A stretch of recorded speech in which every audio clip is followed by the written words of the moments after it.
Greetings, everyone. I'm Curtis Clemens with an Effective Writing Podcast. In this episode, I'm going to discuss argument and structure and take a look at the Toulmin model of argument. Let's start with a practical question.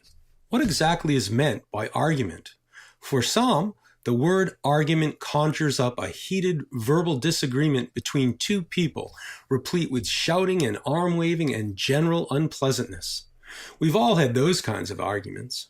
In the academic world, however, argument tends to be much more civilized, meaning nothing more than one's opinion on a topic or issue. In a very real sense, just about everything's an argument. Now, one's opinion or argument needs to be thoughtfully presented and developed for an audience who may not share the writer's view. Credible evidence needs to be integrated, sound logic needs to be employed, and steps need to be taken to convince an audience that what the writer claims to be true is, in fact, true, or at least it has merit and is worthy of consideration. I know the analogy has been used before, but a good way to think about argument is to imagine that you are a lawyer arguing your case before a jury. In such a scenario, you would make a claim to the jury, "Not guilty," and carefully build your case by presenting one compelling piece of evidence after another. You are trying to argue your case and persuade the jury to believe your client is innocent or that there is a reasonable doubt that he is guilty. Makes sense, right? Okay, so how do you do it? How do you convince an audience that what you claim to be true is in fact true? While there is truth to the saying that it's easier said than done, with careful attention to the nature of argument and a good plan of development, you can learn how to make a good argument. First things first, you have to be aware of the language of argument. The wording needs to be such that it is clear to your audience that you have a strong view about a particular issue and that you want others to see the value in what you have to say. You need to be aware of the words you use and how you express your ideas to be effective. Let's look at an example of a thesis for an argumentative essay. Statistics show that many homeless people have mental instabilities that are not being treated, which often leads to violence. Thoughts? Good, bad, somewhere in between? The sentence does make a declarative statement, but is it an argumentative statement? What words in the thesis suggest an argument? Does the sentence get at what the writer is going to try to prove? And the answer is, this thesis is a start, but as is, it does not yet express a focused and specific argument. How about this thesis? The city of Lewiston, Maine needs to provide better services for its homeless population because many homeless people have medical and mental conditions that are going untreated. Some suffer from psychological disorders that could put themselves and others at risk, and many do not have the skills or resources to make them more employable. Is this thesis statement better? Well, it's certainly more specific as well as longer. What does this thesis claim to be true about its subject? The claim needs to be clear and it needs to use language that reflects the purpose is to argue. The claim this thesis makes is that Lewiston, Maine needs to provide better services for its homeless population. Note the word needs, which in this context suggests that something is not being done that should. Is the statement an outright fact or is it someone's opinion? Will there be disagreement and room for debate? Does the thesis assert a position on an issue? I think it's safe to say the thesis is indeed argumentative. It asserts a position on an issue. There will be disagreement. The statement is opinion-based.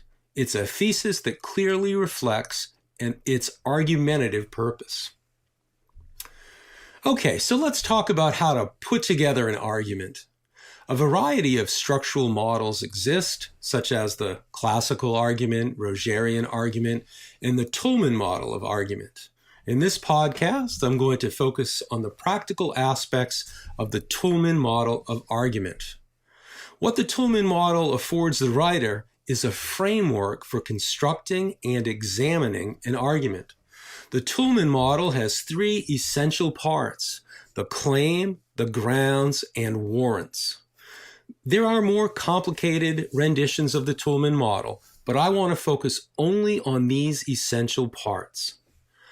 Let's take a look at each part, but please don't get too hung up on the terminology, as I am sure that you have been working with claims, grounds, and warrants, even if you didn't use those terms. The claim is simply the statement the writer makes about the topic. Since we are talking about the framework for an argumentative essay, the claim is the argument the writer makes about the topic and will be reflected in the thesis. The grounds is the evidence. It's what supports the argument. The grounds can be personal experience, examples, facts, testimony, statistics, studies, and the like. The warrant is the assumption or belief the writer has in mind when forming an argument. The underlying assumption is generally not stated, but rather implicit in the argument. Let me illustrate the three parts of a Toulmin model argument with this statement. Youth soccer players 10 years old and under should not be allowed to head the ball because of the risk of getting a concussion. Okay, so what's the claim? Easy enough, right? The claim is the argument.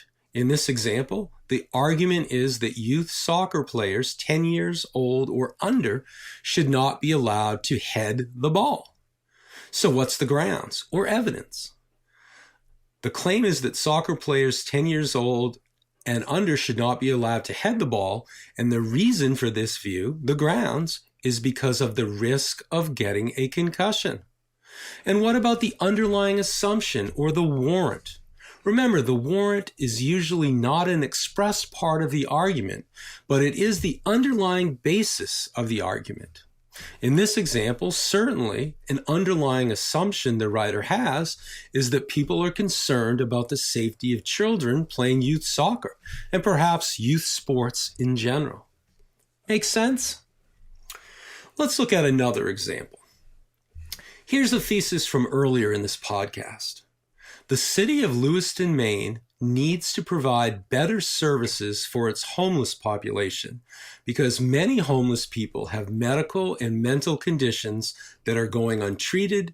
Some suffer from psychological disorders that could put themselves and others at risk, and many do not have the skills or resources to make them more employable. And the claim this thesis makes is the city of Lewiston, Maine needs to provide better services for its homeless population. What are the grounds? Remember, the grounds refers to the evidence. In this example, the grounds or reasons in support of the claim is that many homeless people have medical and mental conditions that are going untreated. Homeless people suffer from psychological disorders that could put themselves and others at risk. And many homeless people do not have the skills or resources to make them more employable. So what is the underlying assumption or the warrant? One assumption could be that not enough is currently being done to help the homeless population. Is that a valid assumption? I'm not asking whether or not you agree with this assumption. Rather, is the assumption a sound, logical statement? I think so. The assumption is indeed valid. I pose this question because sometimes the underlying assumption of an argument is faulty. And if that is the case, then the argument itself will be flawed.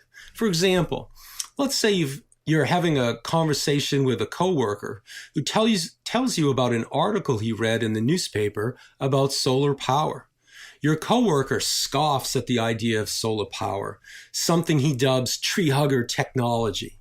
He rails on about the various reasons he dislikes solar power, offering one snarky remark after another and taking pot shots along the way at those who see solar power as a viable form of alternative energy. In this example, the underlying assumption your coworker makes is that you will agree with what he has to say. Otherwise, it's unlikely he would be so insensitive to an opposing view, right?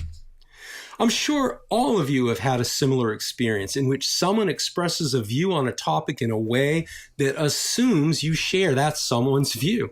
If the underlying assumption is incorrect, it can make for a most awkward experience. What the Toulmin model of argument offers the writer is a way to think about and structure one's argument. The model breaks down the key parts of an argument so that the argument can be as clear and precise and thought out as possible. I hope you find the Toulmin model of argument a useful tool when writing or analyzing an argumentative essay. Thanks, everyone. Happy writing.